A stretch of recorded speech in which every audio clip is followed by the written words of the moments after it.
Hello and welcome to maths with Vijay. तो आज हम लोग कक्षा 9 के गणित का जो अध्याय 10 है जो कि वृत्त से संबंधित है, हम लोग इस चैप्टर को पढ़ने वाले हैं।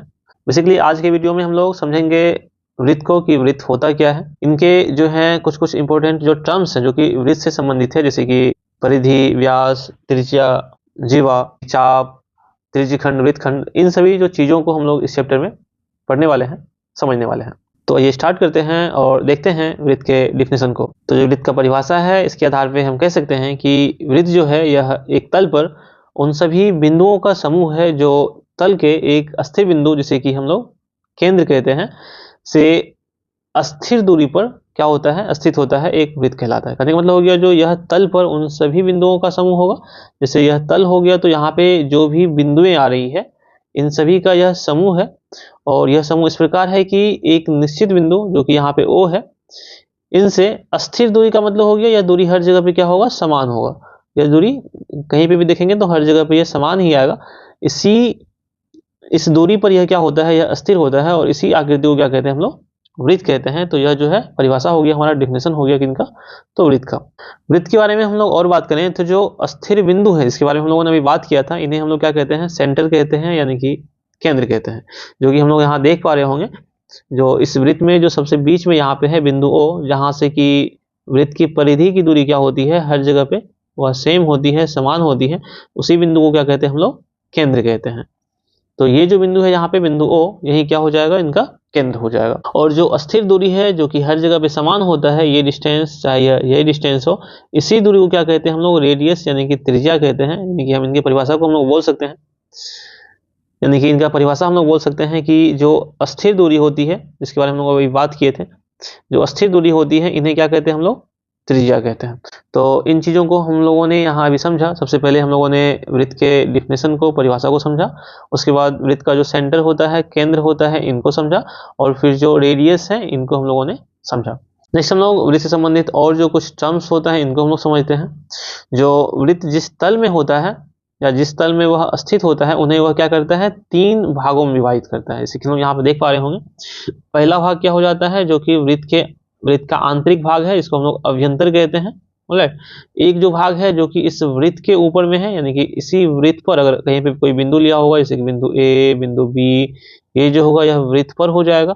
और एक हो जाता है भाग जो कि इस वृत्त, ना ही वृत्त के अंदर है ना ही वृत्त पर है, बल्कि वृत्त के बाहर में है। यानी कि यहाँ पे कोई बिंदु C है, यहाँ पे कोई बिंदु D है। तो ये जो अ, 3 चीजें हम लोग देख रहे हैं, एक अभ्यंतर हो गया, एक वृत्त पर हो गया, और एक बहिर्भाग। तो यही जो होता है, यह क्या होता है, जो तल को वृत्त जो होता है यह 3 भागों में विभाजित करता है। तो यह 3 भाग क्या क्या हो गए, हम लोगों को समझ में आ गया होगा कि पहला तो एक हो गया वृत्त के अंदर का भाग हो गया। राइट। दूसरा जो भाग है यह वृत्त ही हो जाएगा, यानी कि वृत्त पर ही वो भाग होता है। और जो तीसरा भाग होता है वो क्या होता है, वृत्त के बाहर का भाग होता है, इसे कि हम लोग बहिर्भाग कहते हैं या फिर एक्सटीरियर कहते हैं, यानी कि बाहरी भाग कहते हैं। राइट। इसके बाद अगर हम लोग देखें यहाँ पे, जो वृत्त और जो इनका अभ्यंतर होता है मिलकर के वृत्तीय क्षेत्र, यानी कि जो सर्कुलर रीजन जो होते हैं, इनका निर्माण करते हैं। कहने का मतलब यह हो गया कि जो यह वृत्त है, यानी कि जो ये बाउंड्री यहाँ पे हम लोग देख पा रहे होंगे, इसको हम लोग परिधि भी कहते हैं। तो ये जो वृत्त है और जो इनका जो आंतरिक भाग है, यानी कि यह अभ्यंतर हो गया, इन सभी को हम एक साथ मिला के देखें तो यही क्या हो जाएगा, एक सर्कुलर जो रीजन है, यानी कि जो वृत्तीय क्षेत्र है, इनका यह क्या करता है, निर्माण करता है। तो हमको ध्यान रखना है कि वृत्तीय जो क्षेत्र है यह किसे कहते हैं। जब हम लोग इतना समझ गए हैं इनमें, तो हम और आगे बढ़ते हैं और देखते हैं वृत्त से संबंधित और भी जो कुछ टर्म्स होते हैं उसके बारे में देखेंगे। तो सबसे पहले हम लोग यहाँ पे देखते हैं जो जीवा के बारे में। तो जीवा क्या होता है, तो अगर हम यहाँ देखें, जो वृत्त पे अगर हम कोई भी 2 बिंदु लेते हैं, जैसे कि एक बिंदु यहाँ पे P है, दूसरा बिंदु Q है, और जब हम इन्हें एक दूसरे से मिला देते हैं, इन्हें ही क्या कहते हैं हम लोग, जीवा कहते हैं। सिमिलरली यहाँ पे भी एक बिंदु A है, यहाँ पे दूसरा बिंदु B है, और जब हम इन्हें एक दूसरे को मिलाते हैं तो अगेन यह भी क्या कहलाएगी, तो जीवा कहलाएगी। तो इनका अगर हम परिभाषा देखें, तो अगर हम लोग क्या करते हैं, यदि एक वृत्त पर 2 बिंदु हम लेते हैं, एक P और Q लेते हैं, जैसे कि यहाँ पे लिया गया है P और Q, तो ये जो P और Q है यही वृत्त की क्या कहलाती है, जीवा कहलाती है। यानी कि हम इस P और Q को आपस में अगर हम मिला देते हैं तो इन्हें ही क्या कहते हैं हम लोग, जीवा। जैसा कि हम लोगों ने यहाँ पे भी देखा है कि जो PQ या AB जो भी हो, उसके बाद अगर हम और भी कोई रेखा खींचे जो कि इस बिंदु पे हो, वृत्त पर हो, उन्हें हम जब मिलाते हैं तो यह क्या हो जाएगी, एक प्रकार से एक जीवा हो जाएगी। तो हम लोगों ने जीवा के बारे में भी समझ लिया है। इसके बाद हम लोगों को यह ध्यान रखनी है उस जीवा को जो कि वृत्त के केंद्र से होकर के जाती है, इन्हें क्या कहते हैं हम लोग, इन्हें हम लोग व्यास कहते हैं। तो ये भी एक बहुत ही महत्वपूर्ण जो इंपॉर्टेंट पॉइंट्स है जो कि वृत्त से संबंधित है, हमको ध्यान में रखनी है। क्या, तो जो जीवा कहाँ से जाएगी, वृत्त के केंद्र से होते हुए जाएगी, यानी कि यह तो एक जीवा है ही, साथ ही यह जो जीवा है कहाँ से गया हुआ है, तो यह सेंटर से होते हुए गया है, केंद्र ओ से होकर गया है, तो इन्हें ही हम लोग क्या कहेंगे, तो व्यास कहेंगे। तो इतनी बातें हम लोगों को यहाँ पे ध्यान रखनी है। व्यास के बारे में हम एक चीज और कह पाएंगे, जो यहाँ केंद्र से लेकर के जो परिधि तक की दूरी है यह एक त्रिज्या हो जाएगी। अगेन यहाँ पे केंद्र से परिधि तक की दूरी यह भी त्रिज्या हो जाएगी, यानी कि जो व्यास होता है यह क्या होता है, रेडियस को दो बार जोड़ने से क्या हो जाता है, व्यास बन जाता है। यानी कि हम बोल सकते हैं व्यास जो होता है यह 2 गुना रेडियस हो जाता है। तो इनको भी हमें क्या करनी है, याद रखनी है। नेक्स्ट जो टर्म हमको यहाँ पे जानना है, यह जानना है अब चाप के बारे में, यानी कि आर्क के बारे में। तो बेसिकली चाप होता क्या है, तो इनका डिफिनेशन जो है हमको याद रखना है कि दो बिंदुओं के बीच जो होती है वृत्त के भाग को ही क्या कहते हैं हम लोग, एक चाप कहते हैं या फिर आर्क कहते हैं। यहाँ हम एक एग्जाम्पल के थ्रू देखते हैं। जैसे यह एक वृत्त है, यहाँ पे एक बिंदु P है और एक बिंदु क्या है, यहाँ पे Q है। तो इनके बीच की जो दूरी होगी, यानी कि P और Q के जो बीच की दूरी है, एक बार हम लोग देखें तो इधर से जा सकते हैं, जो है एंटी क्लॉकवाइज जा सकते हैं। तो ये जो दूरी है जो कि छोटी दूरी है, तो एक यह चाप हो जाएगी, इन्हें हम लोग क्या कहेंगे, जो छोटा चाप बोलेंगे, ऑलराइट, यानी कि लघु चाप कहेंगे।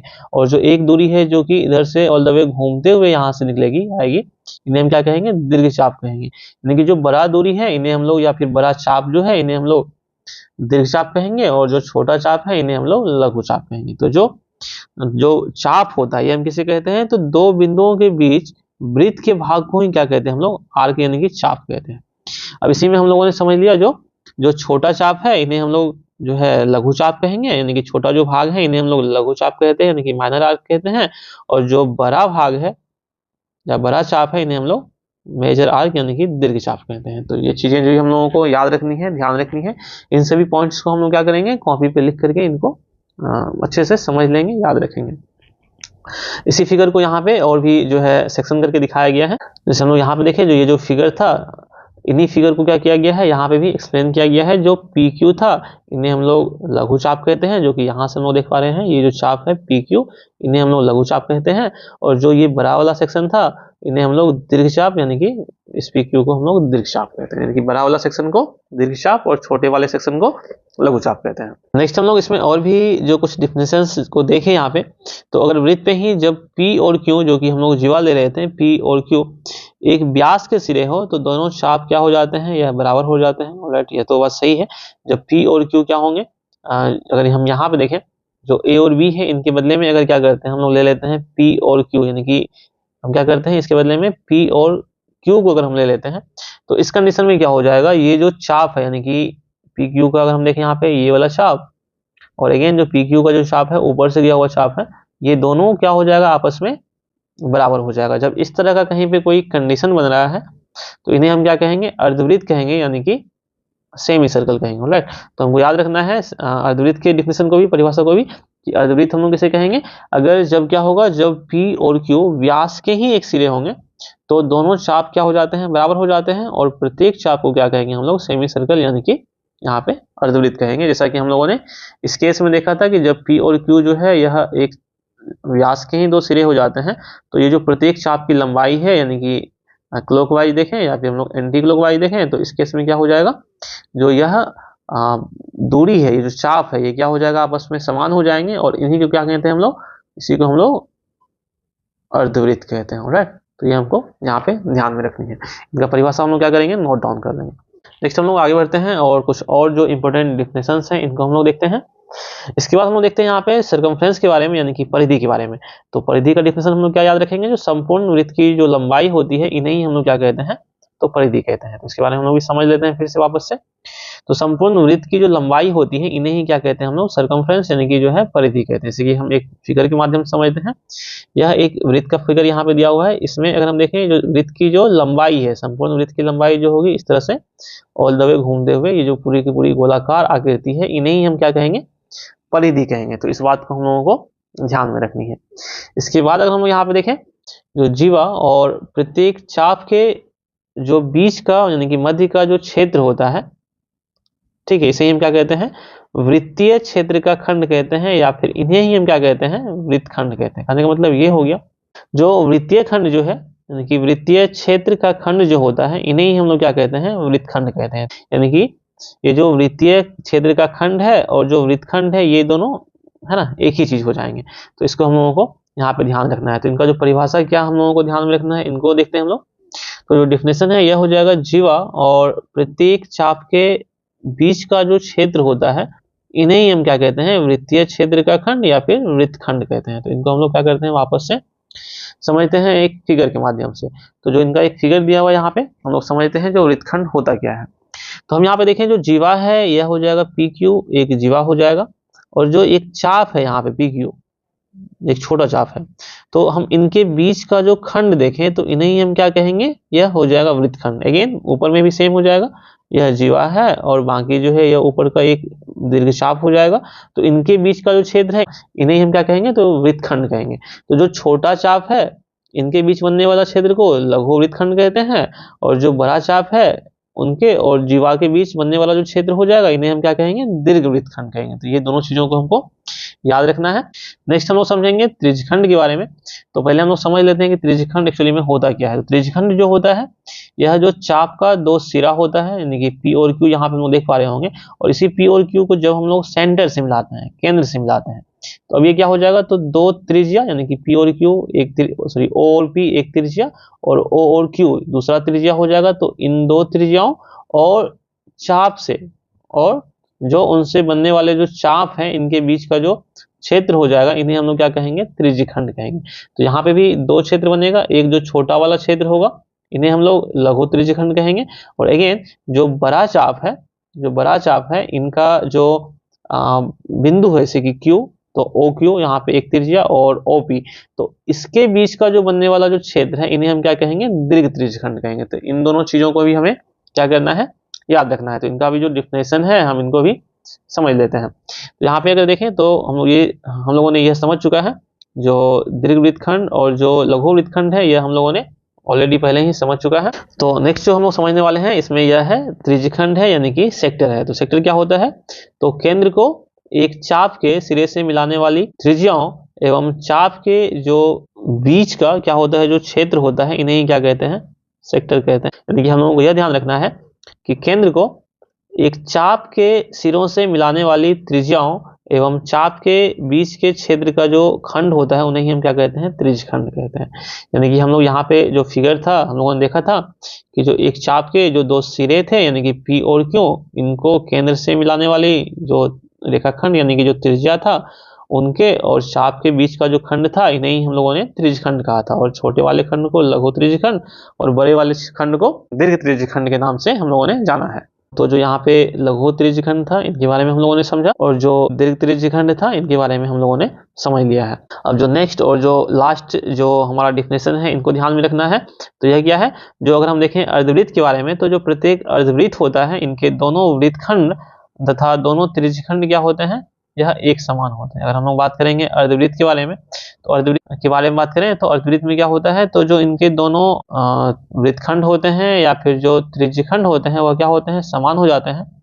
और प्रत्येक को क्या कहते हैं, हम लोग अर्धवृत्तीय क्षेत्र कहते हैं। तो इनका मतलब क्या होता है, हम लोग यह समझ लेते हैं। जैसे अगर हम लोग इस केस में देखें, यहाँ पे जो एक प्रकार से यहाँ पे एक क्या बना हुआ है, यहाँ पे एक अर्धवृत्त बना हुआ है, यानी कि यह जो व्यास यहाँ से गया हुआ है, तो एक ये क्या हो जाएगा, एक प्रकार से एक अर्धवृत्त हो जाएगा। अगेन यहाँ पे भी नीचे में भी क्या हो जाएगा, यह एक अर्धवृत्त हो जाएगा। ही अर्धवृत्तीय तो कुल मिला के जो इतने पॉइंट्स हैं, इनको हमको ध्यान रखना है, याद रखना है। हम सबसे पहले काम क्या करेंगे, जो कॉपी में इन सभी पॉइंट्स को उतार लेंगे, नोट डाउन कर लेंगे, और इनको हम लोग याद कर लेंगे, समझ लेंगे। और जब इतना कंप्लीट हो जाएगा, हम लोग इन सभी चीज़ों को समझ जाएंगे, तो जो क्वेश्चंस है यह आसानी से बन जाएंगे। और जो इनका फर्स्ट चैप्टर है, जो कि है 10.1, यह अब आसानी से बन जाएंगे। आज हम लोग जो एक्सरसाइज 10.2 है, इनमें जो कंसेप्ट यूज हुए हैं, या जो समझने वाली जो इसमें कंसेप्ट हैं, इसको हम लोग आज देखने वाले हैं। तो आइए स्टार्ट करते हैं और देखते हैं कि आज हम लोगों का जो टॉपिक है, जो कि है जीवा द्वारा एक बिंदु पर अंतरित कोण। एक्चुअली में ये होता क्या है, पहले हम लोग इनको समझते हैं। हम लोग इन्हें एक फिगर के माध्यम से समझते हैं। जैसा कि हम लोग देख पा रहे होंगे कि यह जो है एक सर्कल है, एक वृत्त है, यहाँ हम लोग देख पा रहे होंगे कि जो 3 जीवाएं हैं, एक जीवा ए बी है यहाँ पे, दूसरा जीवा जो है सी डी है, और जो तीसरा जीवा है यह ई एफ है। और इन सभी जीवाओं को जब हम लोग ये जो सेंटर है ओ, इनसे जब हम लोग मिलाते हैं, जैसे कि हम मान लेते हैं ए बी जीवा के जो एंडिंग पॉइंट है ए बी को जब हम मिलाते हैं तो यहाँ पे क्या हो रहा है, एक एंगल बन रहा है। तो यह क्या हो जाएगा, जो जीवा ए बी के द्वारा केंद्र पर अंतरित कोण हो जाएगा। अगेन इसी प्रकार से जब हम लोग सी डी जीवा के जो एंडिंग पॉइंट है, इनको जब हम लोग सेंटर से मिलाते हैं, केंद्र से मिलाते हैं, तो यहाँ पे एक एंगल बन रहा है। तो यह जो कोण होगा यह सी डी जीवा के द्वारा केंद्र पर बनाया गया कोण होगा। तो इसी कोण से संबंधित जो कंसेप्ट्स हैं वह हम लोग आज इस चैप्टर में पढ़ने वाले हैं। तो इन्हें हम लोग 2 थ्योरम से पढ़ेंगे। तो जो पहला थ्योरम है हमारा, यह है कि जो वृत्त की जो बराबर जीवाएं होती है यह केंद्र पर बराबर कोण अंतरित करती है। तो यह एक बहुत ही जो महत्वपूर्ण एक कंसेप्ट है या फिर थ्योरम है, इनको हम लोग समझते हैं वापस से। तो यहाँ पे कहा जा रहा है कि जो वृत्त की जो बराबर जीवाएं होती है वह जो है केंद्र पर क्या करती है, बराबर कोण अंतरित करती है। तो इन्हें हम लोग पहले एक फिगर के माध्यम से समझते हैं कि इसमें कहा किया गया है। जैसे यहाँ पे दिया हुआ है कि जो ए बी जो है यह क्या है, एक जीवा है, एंड अगेन सी और डी जो है यह एक जीवा है, और ये दोनों जीवाएं जो है आपस में क्या है, बराबर है। और इनके द्वारा जो केंद्र पर बनाया गया कोण होगा, जो कि यह कोण जो है ए बी के द्वारा बनाया गया है, तो यह हो जाएगा एंगल ए ओ बी। और जो दूसरा कोण है जो कि जीवा सी डी के द्वारा बनाया गया है, जो हो जाएगा एंगल सी ओ डी। तो यह दोनों कोण जो होगा यह भी आपस में बराबर होगा, क्योंकि इनके जो जीवाएं हैं यह आपस में बराबर हैं। तो ये हम लोग समझते हैं कि यह बराबर क्यों होगी, और यह हम फिर इसे किस तरह से सिद्ध कर सकते हैं। तो इन दोनों एंगल को सिद्ध करने के लिए हमको यह दिखाना होगा कि जो ये दोनों जो यहाँ पे ट्रायंगल बन रहे हैं, ट्रायंगल 1 और जो ट्रायंगल 2 है, ये दोनों आपस में क्या होंगे, सर्वांगसम होंगे। जब ये दोनों आपस में सर्वांगसम होंगे तभी ये इनके जो संगत भुजाएं हैं या फिर जो संगत कोण है वो आपस में क्या हो पाएंगे, समान हो पाएंगे। तो हमें क्या करना होगा, इन दोनों जो त्रिभुज को क्या करना पड़ेगा, हमें दिखाना होगा कि ये दोनों जो है सर्वांगसम है। तो इन्हें सर्वांगसम दिखाने के लिए हम 2 ट्रायंगल लेंगे। जो पहला ट्रायंगल हो जाएगा इसमें, यह हो जाएगा ए ओ बी, और जो दूसरा ट्रायंगल है यह हो जाएगा ट्रायंगल सी ओ डी। तो इन दोनों त्रिभुज में जब हम लोग देखेंगे, यहाँ पे जो पहला है, यहाँ पे अगर हम देखें तो जो ओ ए है, जो कि यह त्रिज्या हो जाएगा, यह बराबर हो जाएगा ओ सी के, क्योंकि जो वृत्त की जो सभी त्रिज्याएं होती है वह आपस में समान होती है। तो जो फर्स्ट पॉइंट है यहाँ पे, जो ओ ए है, यह बराबर हो जाएगा ओ सी के, क्योंकि यह वृत्त की त्रिज्याएं हो जाएंगी। अगेन जो दूसरा पॉइंट है यहाँ पे, जो ओ बी है, अगेन यह भी त्रिज्या है, और ओ डी जो है यह भी क्या है, एक त्रिज्या है वृत्त की। तो अगेन ये दोनों भी आपस में क्या होंगी, समान होंगी, बराबर होंगी। तो यानी कि ओ बी जो है यह ओ डी के बराबर हो जाएगी। और अगेन जो ए बी है यह सी डी के बराबर है। यह हमको ऑलरेडी क्वेश्चन में ही या फिर थ्योरम में ही ऑलरेडी पहले से ही दिया हुआ है। यहाँ पे जो बराबर जीवाएं हैं, है ना, तो जो जीवाएं हैं यह ऑलरेडी आपस में क्या है, बराबर होंगी। तो जब हम यहाँ पे देखेंगे तो यह जो है भुजा भुजा भुजा, यानी कि एस एस एस सर्वांगसमता नियम से जो है ये दोनों जो त्रिभुज है ये आपस में सर्वांगसम हो जाएंगी। और जैसे ही यह सर्वांगसम होंगी आपस में, तो जो इनके कोण है, जो एंगल ए ओ जो बी ये एंगल, और दूसरा एंगल जो सी ओ डी ये एंगल, ये दोनों एंगल आपस में क्या हो जाएंगे, बराबर हो जाएंगी। जो कि जो थ्योरम है ये हमारा यहाँ पे अब प्रूफ हो जाएगा। तो इन्हें ही हमें क्या करना था, सिद्ध करना था, जो कि यहाँ पे यह हो चुका है। तो यह एक बहुत ही एक महत्वपूर्ण जो है यह थ्योरम था। इन्हें हम लोग फिर से एक बार रिकॉल कर लेते हैं। थ्योरम ये कह रहा था कि वृत्त की जो बराबर जीवाएं होती है यह केंद्र पर बराबर कोण जो है यह अंतरित करती है। अब जो दूसरा प्रमेय है, जो दूसरा थ्योरम है, यह इन्हीं का क्या हो जाएगा, रिवर्स हो जाएगा, उल्टा हो जाएगा। आइए हम जो दूसरा थ्योरम है इनको भी हम लोग क्या करते हैं, देख लेते हैं। तो यहाँ पे सेकंड प्रमेय है, जो थ्योरम है, इनके द्वारा यह कहा जा रहा है कि यदि एक वृत्त की जीवाओं द्वारा केंद्र पर अंतरित कोण बराबर हो तो वे जीवाएं भी आपस में क्या होती है, बराबर होती है। तो इनको हम लोग क्या करते हैं, वापस से समझते हैं कि क्या कहा जा रहा है। यहाँ पे कहा जा रहा है कि वृत्त की जीवाओं द्वारा अगर केंद्र पर बना हुआ कोण बराबर हो, यानी कि कहने का मतलब ये हो गया कि अगर यहाँ पे जो ये फिगर था, इसमें जो बनने वाला जो कोण है यहाँ पे केंद्र पर, जो कि जो है जीवाओं के द्वारा बनाया जा रहा है, अगर ये दोनों जो कोण है यह बराबर होगा, इसका मतलब यह हो गया कि जो ये दोनों जीवाएं हैं ये भी आपस में क्या होंगी, समान होंगी। जो कि जो प्रमेय है, जो हमारा दूसरा प्रमेय है, यह इनके द्वारा यह कहा जा रहा है, यदि एक वृत्त की जीवाओं द्वारा केंद्र पर अंतरित कोण बराबर हो तो वे जीवाएं भी आपस में क्या होंगी, समान हो जाएगी। तो अगेन हम लोग क्या कर सकते हैं, इनको भी प्रूफ कर सकते हैं। तो प्रूफ करने के लिए जो हमारा जो तरीका था यह सेम होगा, पुराने वाला ही इसी तरह का एक फिगर बनेगा सेम टू सेम। यहाँ पे जीवा बराबर, जो तीसरा पॉइंट है यहाँ पे, इसमें जीवा बराबर नहीं होकर के यहाँ पे क्या हो जाएगा, जो इनका एंगल है यह बराबर हो जाएगा, यानी कि जो एंगल ए ओ सी है यह बराबर हो जाएगा एंगल सी ओ डी के, जो कि हमको ऑलरेडी दिया हुआ होगा क्वेश्चन में, यानी कि थ्योरम में ही यह दिया हुआ है। तो यहाँ पे क्या हो जाएगा, अब दो भुजाएं और एक जो है एंगल ये आपस में समान हो जाएंगी, यानी कि भुजा कौन भुजा यानी कि SAS जो है सर्वांग समता नियम से जो ये दोनों त्रिभुज है यानी कि SAS सर्वांग समता नियम से क्या हो जाएंगे, जो ये दोनों जो त्रिभुज है ये आपस में क्या हो जाएंगे, सर्वांगसम हो जाएंगे। और जैसे ही ये आपस में सर्वांगसम हो जाएंगे तो जो उनके जीवा है जो कि AB और CD है ये भी आपस में क्या हो जाएंगे, बराबर हो जाएंगे, प्रूफ हो जाएंगे। तो ये जो प्रमेय था, जो दो थ्योरम था, हमको इस चैप्टर में पढ़ना था। और जब हम इस दोनों प्रमेय को अगर हम समझ जाते हैं तो जो हमारा चैप्टर है जो कि है एक्सरसाइज 10.2 यह अब आसानी से हम लोगों से बन जाएंगे। तो इस वीडियो में हम लोग वृत्त के चैप्टर के एक्सरसाइज 10.3 के लिए जो कंसेप्ट यूज किए गए हैं उसे समझेंगे। इससे पहले वाले वीडियो में हम लोग जो एक्सरसाइज 10.2 है इनमें जो कंसेप्ट यूज किए गए हैं उनको हम लोग देख चुके हैं। तो ये समझते हैं जो हमारा आज का टॉपिक है ये है केंद्र से जीवा पर लंब। तो बेसिकली यह होता क्या है, सबसे पहले हम इनके बारे में समझते हैं। केंद्र से जीवा पर लंब का सिंपली मतलब ये हुआ कि अगर हम यहाँ देखें जो A और B जो है यह क्या है, एक जीवा है। O यहाँ पे केंद्र है और O से जब हम लोग लंब डालते हैं AB पर तो यहाँ पे जो कुछ जो बातें हैं, यह जो इंपॉर्टेंट बातें हैं यह सामने निकल के आती हैं। और यह जो बातें हैं हम लोग मेनली दो प्रकार के थ्योरम में पढ़ेंगे, एक एक करके इनको देखते हैं। जो पहला थ्योरम है इसमें यह कहा जा रहा है कि एक वृत्त के केंद्र से जीवा पर डाला गया लंब जीवा को समद्विभाजित करता है। इसका मतलब क्या हुआ ये हम पहले समझते हैं। यहाँ कहा जा रहा है कि एक वृत्त के केंद्र से जब क्या करते हैं हम लोग जीवा पर लंब डालते हैं, जैसे कि हम लोग यहाँ पे देख पा रहे होंगे यह एक वृत्त है और वृत्त का केंद्र जो है यह O है। एक जीवा हमको दिख रही है जो कि AB एक जीवा है। और यहाँ जब हम लंब डालते हैं OM, यह एक जब लंब डालते हैं तो यहाँ हमको एक चीजें सामने निकल के आती है। जो इनके जीवा है यह आपस में दो बराबर भागों में क्या होती है, विभाजित हो जाती है। यानी कि जितना बड़ा AM होगा उतना ही बड़ा MB होगा। कहने का मतलब ये हो गया जो हमारा पहला जो थ्योरम था, जो प्रमेय था, इसमें हम लोगों ने यह समझा कि एक वृत्त के केंद्र से जब जीवा पर हम लंब डालते हैं तो जीवा क्या हो जाती है, आपस में समद्विभाजित हो जाती है, यानी कि दो बराबर भागों में विभाजित हो जाती है। यह एक बहुत ही इंपॉर्टेंट जो है कंसेप्ट है, जो बातें हैं इनको हमको हमेशा ध्यान में रखनी है। अब नेक्स्ट जो थ्योरम है यह इसी थ्योरम का प्रमेय का क्या हो जाएगा, यह रिवर्स हो जाएगा, उल्टा हो जाएगा। तो यह क्या है इनके बारे में हम लोग समझ लेते हैं। दूसरा जो प्रमेय है इसमें यह कहा जा रहा है कि एक वृत्त के केंद्र से जीवा को समद्विभाजित करने के लिए खींची गई रेखा जो होती है यह जीवा पे क्या होती है, लंब होती है। इसका मतलब भी हम लोग एक फिगर के माध्यम से समझ लेते हैं।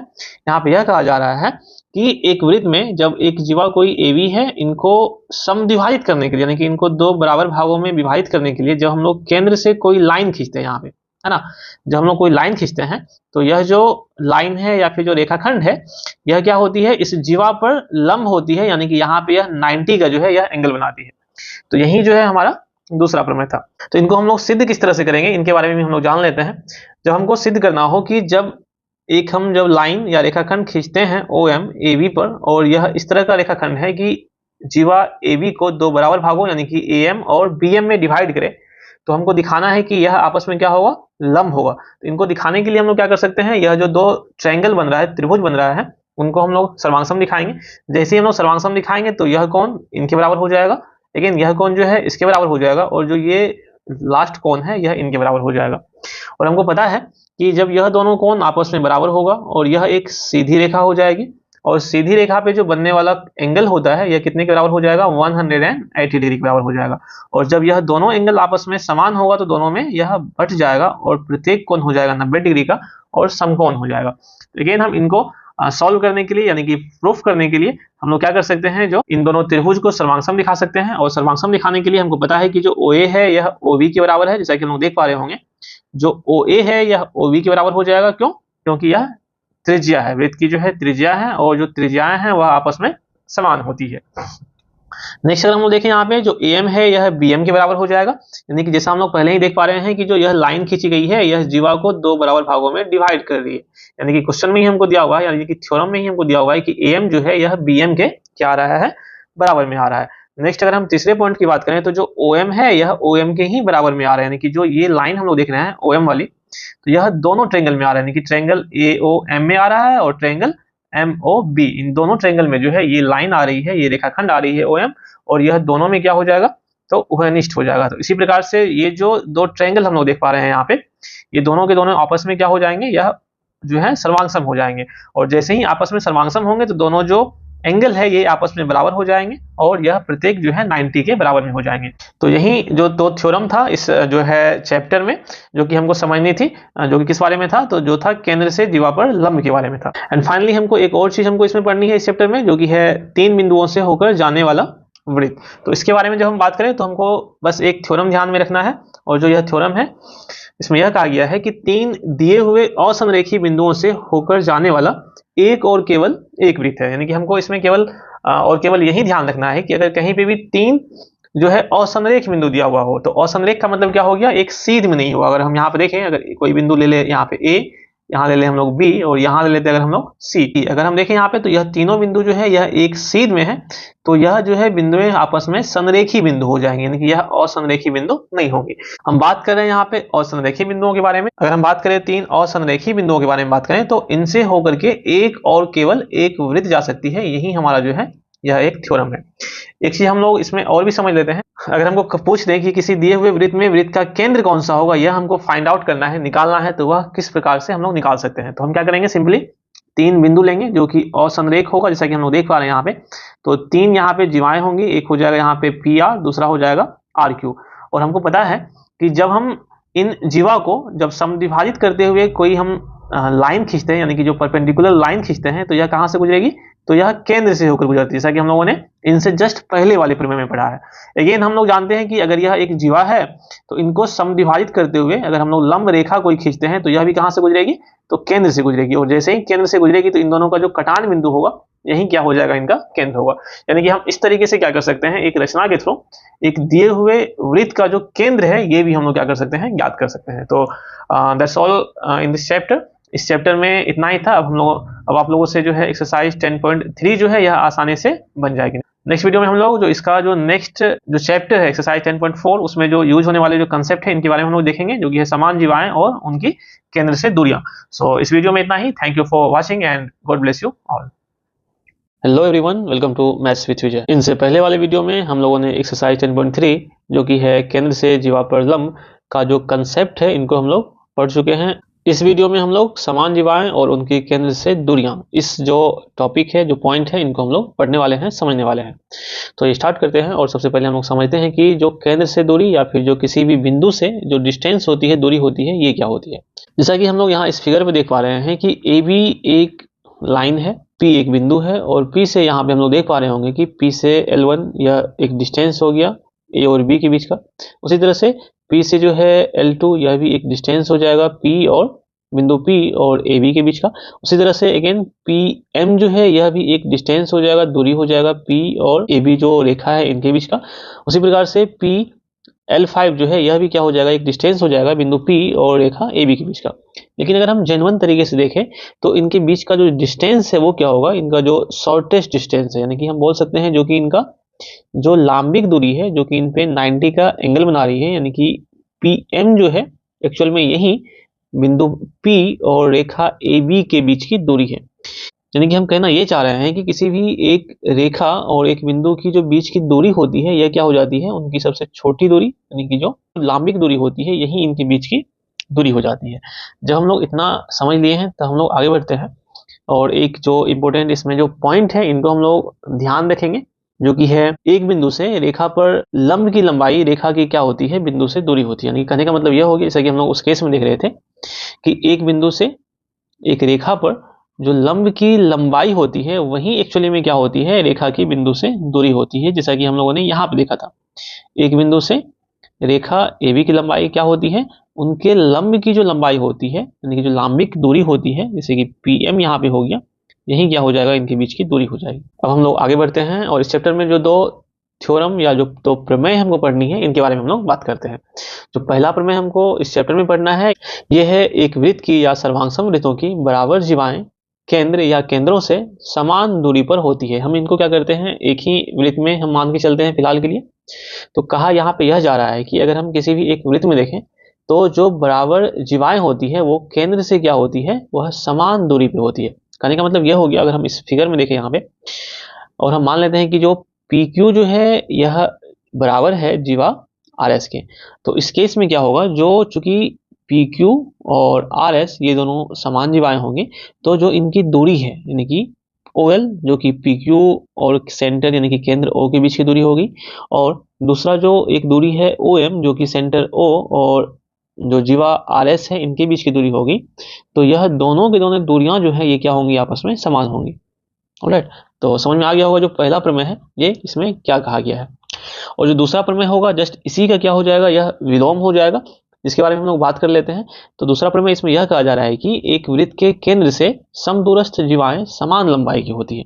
दैट मीन्स कहने का मतलब यही हो गया कि अगर कोई दो जीवाएं हैं, इसे मान लेते हैं यहाँ पे पी क्यू और आर एस, ये दो जीवाएं हैं, और अगर हमको यह दे दे, इसमें पता हो कि इनके बीच की दूरी यानी कि केंद्र से जीवा के बीच की दूरी जैसे कि ओ एल और ओ एम, ये दोनों अगर बराबर हैं, इनकी दूरी डिस्टेंस जो है ये समान है, दैट मीन्स कहने का मतलब क्या हो जाएगा, यहाँ पे जो जीवा की जो लंबाई है यानी कि आर एस और पी क्यू, ये दोनों लंबाई भी आपस में क्या हो जाएंगे, समान हो जाएंगे, बराबर हो जाएंगे। यानी कहने का मतलब यह हो गया कि अगर जो है जो ओ एल है यह बराबर आ जाएगा ओ एम के, अगर दोनों आपस में बराबर होंगे, इनकी दूरी जो है बराबर होंगी, तो जो जीवाएं हैं जैसे कि पी क्यू ये भी बराबर हो जाएंगी किसके, तो आर एस के। यही हमको जो इस थ्योरम में जानना था। तो ये दो थ्योरम जो है हमको इस चैप्टर में पढ़ने थे, और जो अब एक्सरसाइज 10.4 है इनके जो सारे क्वेश्चन है ये आपसे बन जाने चाहिए। जो अब हम लोग क्या करेंगे, जो नेक्स्ट जो वीडियो है इनमें हम लोग जो इनका नेक्स्ट जो कंसेप्ट है ये है एक वृत्त के चाप द्वारा जो अंतरित कोण है इनको देखेंगे, और इनके साथ ही जो चक्रीय चतुर्भुज है इनके बारे में भी हम लोग जो नेक्स्ट वीडियो में ही क्या करेंगे, बातें करेंगे। Hello and welcome to maths with Vijay. तो आज हम लोग जो सर्कल चैप्टर है इनका जो अंतिम दो टॉपिक है इनको हम लोग समझने वाले हैं। जो पहला टॉपिक है इनमें यह है एक वृत्त के चाप द्वारा अंतरित कोण, और जो हमारा दूसरा टॉपिक है आज के ही इस वीडियो में ये है चक्रीय चतुर्भुज। आज मेनली हम लोग इन दोनों टॉपिक्स को कवर करने वाले हैं। तो जो पहला टॉपिक है इनमें हम लोग सबसे पहले समझते हैं कि चाप के द्वारा जो अंतरित कोण होता है एक्चुअली में ये क्या होता है। तो इन्हें हम लोग एक फिगर के माध्यम से समझते हैं। यह जो है एक वृत्त है जिसका कि केंद्र O है। यहाँ P और Q यह एक चाप है। अगर हम P और Q को ऑल द वे इस तरीके से मिलाएं तो एक प्रकार का जो चाप बन रहा है यह एक छोटा चाप है जिन्हें हम लोग कहते हैं लघु चाप। और अगर हम इसी P और Q को ऑल द वे इस तरीके से जो घुमाते हुए अगर इनको मिलाएं तो ये जो चाप बनेगी यह चूंकि एक बड़ा साइज में हो जाता है तो इसे हम लोग कहते हैं दीर्घ चाप कहते हैं। तो हमें यह ध्यान रखना है कि लघु चाप क्या होता है और दीर्घ चाप क्या होता है। तो जो हमारा टॉपिक है ये इनमें हमको समझना है कि इस चाप के द्वारा जो बनने वाला जो है या फिर अंतरित कोण जो होता है ये क्या होता है। तो चाप का जो एंडिंग पॉइंट है जैसे कि P और Q हो गया, और जब हम P और Q को केंद्र से मिलाते हैं इस तरीके से, जब हम लोग केंद्र से मिलाएं तो यहाँ हम लोग देखेंगे कि केंद्र पर एक कोण बन रहा है जो कि है कोण POQ। तो ये जो कोण जो कि इस चाप के द्वारा, चाप P और Q के द्वारा बनाया गया है, यही क्या हो जाएगा, इस चाप के द्वारा यह हो जाएगा केंद्र पर अंतरित कोण। तो मेनली ये हम देख रहे हैं अभी यहाँ पे केंद्र पर अंतरित कोण है, लेकिन यह कोण कहीं पर भी हो सकता है, वृत्त के किसी भी बिंदु पे हो सकता है। जैसे मान लेते हैं यहाँ पे बिंदु एक C है, तो हम जब P और Q को जब हम इस बिंदु से मिलाएं तो यह जो है एक कोण अंतरित हो जाएगा जो कि इसी वृत्त पे होगा, और यह भी इसी चाप के द्वारा जो है यह एक अंतरित कोण हो जाएगा। तो हम अब समझ चुके होंगे कि चाप के द्वारा अंतरित कोण का मतलब एक्चुअली में होता क्या है। जब हम लोग इतना समझ गए हैं तो इस जो टॉपिक में जो हमको दो प्रमेय पढ़ने हैं, थ्योरम पढ़ने हैं, हम इस दोनों थ्योरम्स को एक एक करके समझते हैं। जो पहला प्रमेय है इनमें यह कहा गया है कि एक चाप द्वारा केंद्र पर अंतरित कोण वृत्त के शेष भाग के किसी बिंदु पर अंतरित कोण का दोगुना होता है। तो इस प्रमेय को हम एक फिगर के माध्यम से और जो है अच्छे से समझने का कोशिश करते हैं। यहाँ पे यह कहा गया है कि एक चाप के द्वारा केंद्र पर अंतरित कोण। तो हम पहले ये देखते हैं कि एक हम फिगर ले लेते हैं, जो फर्स्ट फिगर है इन्हीं को हम लोग समझते हैं। जैसे हम यहाँ पे देखें तो P और Q यह क्या है, एक चाप है, और इस चाप के द्वारा अगर हम बात करें केंद्र पर अंतरित कोण, तो जब हम P को केंद्र O से मिलाते हैं और फिर अगेन Q को भी जब हम लोग केंद्र O से मिलाते हैं तो यहाँ एक एंगल बन रहा है, एक कोण बन रहा है, और यही कोण जो है POQ यह हो जाएगा एक चाप के द्वारा केंद्र पर अंतरित कोण। तो ये हम लोग समझ चुके हैं। आगे फिर कहा जा रहा है कि वृत्त के शेष भाग के किसी बिंदु पर अंतरित कोण का दोगुना होता है। यानी कि इसका मतलब ये हो गया कि इसी चाप के द्वारा अगर हम देखें वृत्त के किसी दूसरे बिंदु जो कि यहाँ पे A है, जब हम लोग इनको जब मिलाते हैं PA और फिर A को जब मिलाते हैं Q से, तो एक एंगल यहाँ भी बन रहा है। तो हम वृत्त के किसी भी बिंदु को जब मिलाते हैं तो वहां पे जो कोण बनता है उस कोण का यह केंद्र पर बना हुआ कोण दो गुना हो जाता है। यही इस प्रमेय में हमको कहा गया है। यानी कि हम इनको फिर से एक बार समझते हैं। इसमें यह कहा गया है कि एक चाप के द्वारा केंद्र पर बनने वाले जो कोण होते हैं यह दो गुना होता है इसी चाप के द्वारा इस वृत्त के किसी बिंदु पर जो बनने वाले कोण होते हैं उनसे। अगर हम इस फिगर में देखें, अगर यह कोण जो है यह 30 डिग्री का होगा तो ये जो कोण है इनका दो गुना यानी कि यह हो जाएगा 60 डिग्री का। अब जरूरी नहीं है कि बिंदु यही ही होगा, बिंदु हम लोग यहाँ भी ले सकते हैं। अगर हम बिंदु यहाँ पे अगर डी ले लेते हैं तो जब हम लोग पी से बिंदु डी को मिलाते हैं तो यहाँ पे जो बनने वाला कोण होगा ये कोण, इनका भी अगेन यह कोण क्या हो जाएगा, दो गुना हो जाएगा। तो हमको यह हमेशा ध्यान में रखनी है। नेक्स्ट हम लोग जो दूसरा प्रमेय है हम इस पे बात करते हैं। नेक्स्ट यहाँ पे जो दूसरा प्रमेय है इनमें यह कहा गया है कि एक ही वृत्तखंड के कोण यह क्या होते हैं, आपस में बराबर होते हैं। इसका मतलब क्या होता है हम लोग ये समझ लेते हैं। सबसे पहले अगर हम बात करें वृत्तखंड की, तो वृत्तखंड जो होता है अगर हम किसी भी जो है चाप को अगर हम मिलाते हैं तो यहाँ जो जीवा बनती है और जीवा क्या करती है, इस वृत्त को दो भागों में विभाजित कर देती है। तो जो ये छोटा भाग है इन्हें हम लोग बोलते हैं लघु वृत्तखंड, और जो ये बड़ा वाला भाग हमको बच रहा है इन्हें हम लोग बोलते हैं दीर्घ वृत्तखंड।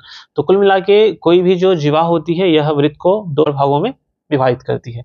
अगर हम यहाँ पे देखें, जो इस चाप के द्वारा जो कि पी क्यू एक चाप है और जब हम इन्हें मिलाते हैं तो यह एक वृत्तखंड बन जाता है।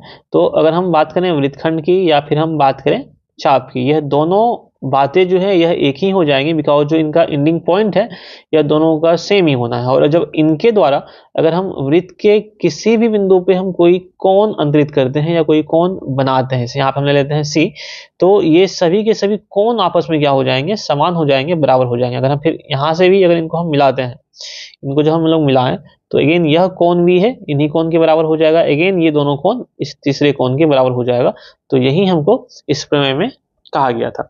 अगेन हमको एक और बातें यहाँ समझनी है कि अगर हम फिगर 2 में देखें तो यह जो है PQ जो एक जीवा है यह क्या हो जाएगा, व्यास हो जाएगा, क्योंकि यह केंद्र O से गया हुआ है। और अगर हम जब बात करें PQ जो चाप है इनकी बात करें तो यह एक अर्धवृत्त हो जाएगा, और अर्धवृत्त का केंद्र पे बनने वाला जो कोण होता है यह हो जाएगा 180 यानी कि 180 का हो जाएगा। और फिर इस चाप के द्वारा वृत्त के किसी भी जो है भाग में कोई कोण बनता है तो यह क्या हो जाएगा, इस केंद्र पे बनने वाले कोण का आधा हो जाएगा, यानी कि यह हो जाएगा कितने के बराबर, 90 डिग्री के बराबर हो जाएगा। तो हमको अब यह एक प्रमेय के ही रूप में इनको हमेशा ध्यान में रखना है कि अर्धवृत्त पे जो बनने वाला कोण होता है, राइट, जो अर्धवृत्त का जो कोण होता है यह क्या होता है, हमेशा एक समकोण होता है। हमें हमेशा इस बात को भी ध्यान में रखनी है। कहने का मतलब यह हो गया, अगर यह अर्धवृत्त है और अर्धवृत्त का जो जीवा PQ या फिर हम बोले चाप PQ है तो इनके द्वारा वृत्त के किसी भी हिस्से पे जहाँ पे भी कोण बनेगा तो यह कोण हमेशा 90 का होगा, 90 का होगा, यानी कि एक समकोण होगा। ऑलराइट, जब इतनी बातें समझ गए हैं तो हम लोग जो नेक्स्ट प्रमेय है हमारा हम उन पे बात करते हैं, और यह प्रमेय संबंधित है चक्रीय बिंदु से। कहने का मतलब यह हो गया, यदि दो बिंदुओं को मिलाने वाला रेखाखंड उनको अंतर्विष्ट करने वाली रेखा के एक ही ओर स्थित दो बिंदुओं पर समान कोण अंतरित करें तो चारों बिंदु एक वृत्त पर स्थित होते हैं, और उसी बिंदु को क्या कहते हैं हम लोग, चक्रीय बिंदु कहते हैं या फिर चक्रीय कहते हैं। इसका मतलब क्या होता है, हम वापस से एक फिगर के माध्यम से समझते हैं। यहाँ पे यह कहा जा रहा है कि यदि दो बिंदु को मिलाने वाला रेखाखंड जो कि जीवा हो जाएगा, जैसे हम लोग यहाँ पे देख पा रहे होंगे A और B दो बिंदु है जो कि इसी वृत्त पे है, और जब हम इनको मिलाते हैं तो AB क्या हो जाएगा, एक जीवा हो जाएगा, और इस जीवा के द्वारा इनके एक ही ओर, यानी कि हम यहाँ पे देखें अगर तो इनके एक ही ओर स्थित दो बिंदुओं पर क्या होता है, यह समान कोण बनता है। लेकिन हम देखें तो इस जीवा के एक ही ओर हम देखें बिंदु यहाँ पे एक C है और दूसरा बिंदु अगर देखें यहाँ पे D है, यहाँ पे जो बनने वाला कोण होता है, एंगल होता है, यह क्या होता है, यह समान होता है, यानी कि जो एंगल इस बिंदु पे बन रहा है C पे, वही एंगल उतना ही बड़ा एंगल जो है यह बिंदु D पे बन रहा है।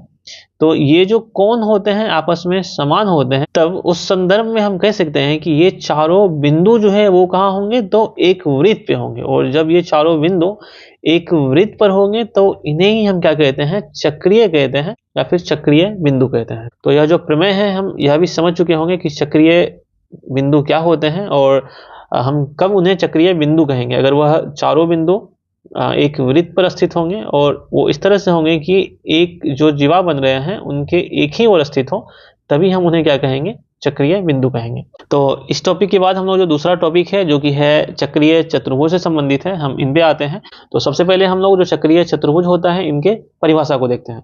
तो चक्रीय चतुर्भुज का परिभाषा हम लोग बोल सकते हैं कि एक चतुर्भुज ABCD चक्रीय कहलाता है या फिर चक्रीय चतुर्भुज कहलाता है यदि इनके चारों शीर्ष एक ही वृत्त पर स्थित होते हैं। कहने का मतलब यह हो गया कि अगर हम एक फिगर देखें यहाँ पे जो कि हमको पहले से ही बना हुआ है, अगर हम इस फिगर में बात करें तो जो ABCD एक चतुर्भुज हमको दिख रहा है यहाँ पे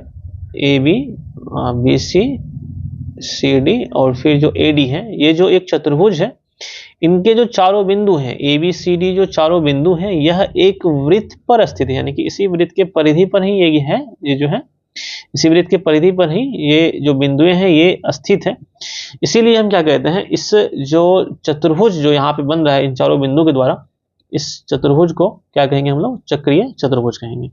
तो हम लोग समझ गए होंगे कि इनका जो परिभाषा जो होता है चक्रीय चतुर्भुज का ये क्या होता है, या फिर हम लोग चक्रीय चतुर्भुज किसे कहते हैं। नेक्स्ट यहाँ पे हम लोग चक्रीय चतुर्भुज के बारे में दो प्रमेय पढ़ने वाले हैं।